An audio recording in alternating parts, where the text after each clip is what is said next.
something, what Peter is saying here, then that's siguro na-discover ang redeeming work ni Jesus sa atong kabuhi. Di ba? Because the greatest thing that God has done to us, it will bring us into excitement that in spite that the Christians were scattered due to persecution, hindi piti madula sa kalipusoon sa tumulo to proclaim and to declare, blessed be the God, the Father of our Lord Jesus Christ. So, what causes Peter to be overwhelmed by praises and thankfulness to God? Ano cause siya to be overwhelmed by praises and thankfulness? Una, siyempre, God caused us to be born again. God caused us to be born again.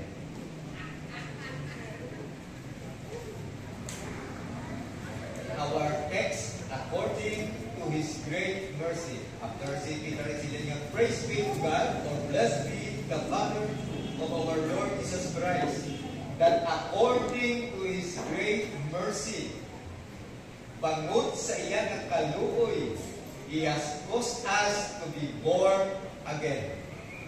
He has caused us to be born again. What does it mean? Isang kaluoy sa Ginoo. That the God of all holiness and power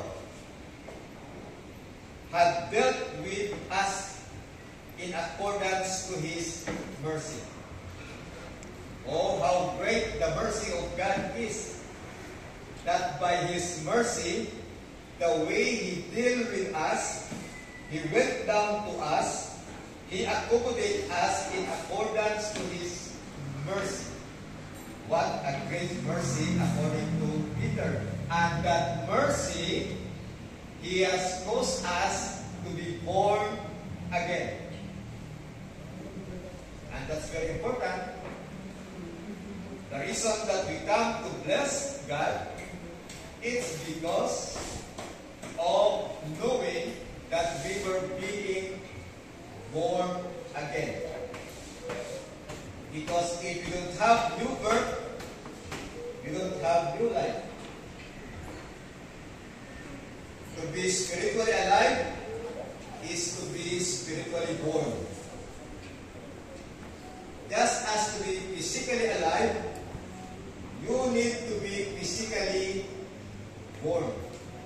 Therefore, new birth is a great blessing to all of us by the gospel. At ang isa necessity sa aton before we come to acknowledge and praise the Lord, this is the necessity for all men and women that even Jesus said to Nicodemus, you must be born again. You must be born again. We must be born again so that we can be excited, overwhelmed of praising God, declaring to Him, thus is the God, the Father of the Lord Jesus Christ.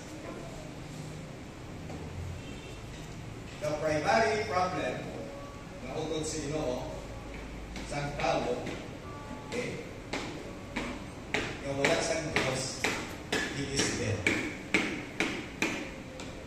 Ang problema ng katao, without God, we are dead. That's why the new birth, born again, nga experience sa isang Kristiyano is very important, primary nga blessing nga dapat iya nga na-experience sa iya nga Christian life. Actually, ang New Testament, nagkatawag sa hindi gani nga ang born again na resurrection. In Ephesians 2, literally, you were dead in your trespasses and sins, once you walk, following the course of this world, following the prince of the power of the air, the spirit that is now at work, the sons of disobedience. Then,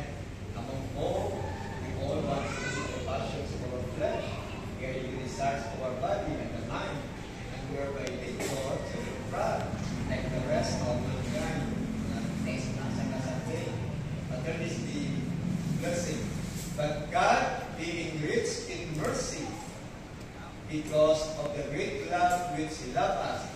As in, para sa tulo sa ato nga text sa 1 Peter. But God, being rich in mercy, because of the great love which He loved us, even when we were dead in our trespasses, made us alive together with Christ. Made us alive together with Christ. Made us alive.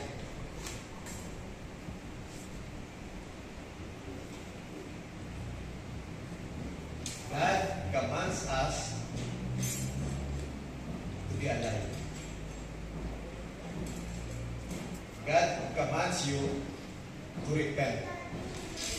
That's what it means. The very essence of becoming a Christian is you experience the resurrection. I mean the spiritual resurrection. That the same power that made Jesus risen or resurrected from the grave is the same power that made us alive in Him. So we become a new person, we become a new creation. The God that commands the light to shine out from the darkness in creation is the same God that commands you to be alive. This is Christianity, my brothers and sisters in the Lord. Therefore, new birth is a human impossibility. New birth is human impossibility. It means that new birth is only accomplished by God. This is the thing which God can only accomplish. For man, impossible. By ourselves or left to ourselves, it is impossible to experience new birth. It is impossible to experience